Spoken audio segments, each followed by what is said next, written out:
بسم اللہ الرحمن الرحیم۔ انسان کی زندگی معاشرتی ہے، اس کو معاشرتی حیوان کہا گیا ہے۔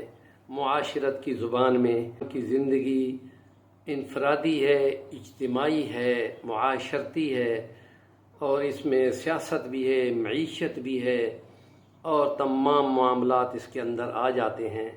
ہمارے پیغمبر صلی اللہ علیہ وسلم پر جو خدا نے دین اتارا، اس میں یہ بتا دیا گیا ہے کہ اس میں رہبانیت نہیں ہے، صرف نماز کے لیے آ کر کچھ دیر انتظار کرنا، بس اتنا رہبانیت اسلام میں ہے۔ بہت سارے مذاہب میں دنیا سے تنگ آ کر یہ دنیا دکھوں کا گھر ہے، اور دکھوں کی وجوہات خواہشات ہیں۔ ان خواہشات کو مارنا اس وجود کے اندر سے ہے۔ اس وجود کو کہیں پھینک دو، کہیں پابند کر دو، چلوں میں یا جنگلوں میں یا گھر سے بھاگ کر۔ تو جیسے بدھ مت میں، ہندو مت میں، عیسائیت میں یہ چیزیں ہیں، اسلام میں یہ زندگی خود ایک جہاد ہے، اور اس جہاد میں لگنے والے بہت اجر پاتے ہیں۔ مقابلتاً ان کے کو کسی غار میں بیٹھ کر عبادت کرتے ہوں، اور وہ لوگ جو شہر کے اندر رہ کر لوگوں کے معاملات دیکھتے ہوں، ان کی مشکلات دیکھتے ہوں، یا ان سے مشکلات لیتے ہوں، یا پھنستے ہوں، یا مصیبتیں اٹھاتے ہوں، اس کا درجہ اللہ کے ہاں اس شخص سے زیادہ ہے جو کہیں غار میں بیٹھ کے اللہ اللہ کرتا ہے۔ اس لیے اللہ نے اگلی قوموں کا شکوہ کیا ہے، کانوا لا یتناہون عن منکر فعلوا لبئس ما کانوا یفعلون۔ کتنا وہ برا کر رہے تھے کہ وہ برائی کو دیکھتے ہوئے چپ رہتے تھے اور اپنی عبادت کرتے رہتے تھے۔ وہ بالکل برائی کو روکتے نہیں تھے، اچھائی کا حکم نہیں دیتے تھے، اور اس لیے اس کو مذمت کی ہے۔ ہمارے پیغمبر صلی اللہ علیہ وسلم نے اس کی وضاحت فرمائی ہے کہ من رأى منکم منکرا فلیغیرہ بیدہ فإن لم یستطع فبلسانہ فإن لم یستطع فبقلبہ وذلک اضعف الایمان۔ کسی برائی کو دیکھ کر اس کو ہاتھ سے روکو اگر طاقت ہو، اگر نہیں تو پھر زبان سے روکو، بیان کے ذریعے، تشریح کے ذریعے۔ علماء کا یہ کام ہے، پریس والوں کا یہ کام ہے، ابلاغ تبلیغ والوں کا یہ کام ہے، اور مختلف پریس کا مختلف آڈیو ویڈیو یہ سسٹم ہے، ان کے ذریعے سے آواز کو بلند کرنا۔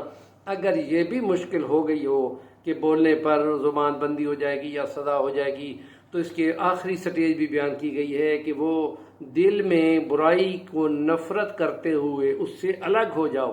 اگر تم اس سے الگ بھی نہ ہوئے تو پھر تمہارے اور مجرموں کے دلوں کو ایک جیسا کر دیا جائے گا، اور پھر اس کے بعد رائی برابر جو ذرہ ہوا میں اڑ رہا ہوتا ہے نظر بھی نہیں آتا، اتنا بھی ایمان باقی نہیں رہے گا۔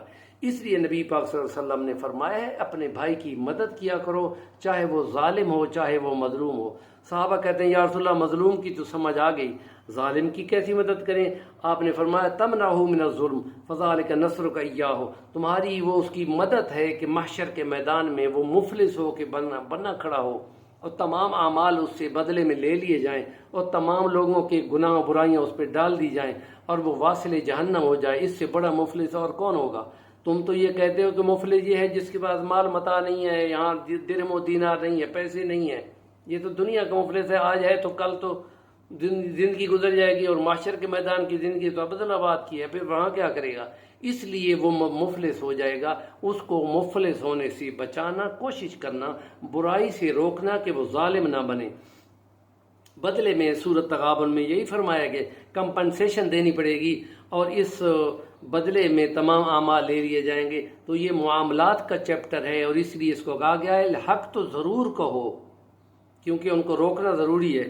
اور دوسرا پھر یہ ہے کہ کسی کے معاملے کو، ان کو برائی تک یا لڑائی تک جانے سے روکنے کے لیے ان کو تواسی بالصبر اور تواسی بالمرحمہ کا مرحلہ بھی ہے کہ باہم ایک دوسرے کو کہتے رہو مہربانی کرو، غصہ نہ کرو، مہربانی کرو، اور پھر یہ کہ صبر کی تلقین کرو۔ کسی پہ مصیبت آ جائے، مشکل آ جائے تو اس کو کہو کہ ان اللہ مع الصابرین، صبر کے سوا اور کوئی نہیں ہے چارہ، اللہ صبر کرنے والوں کے ساتھ ہے، کچھ برداشت کر لو، اللہ کرم فرما دے گا۔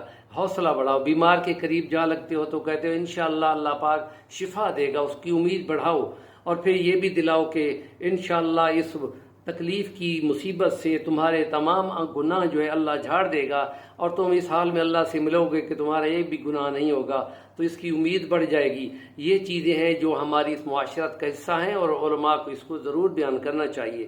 اور ہمارے چینل کا نام ہے صفی الرحمن الوانی، ضرور سبسکرائب کریں اور آگے کنوے بھی کیا کریں اور کمنٹ بھی کیا کریں۔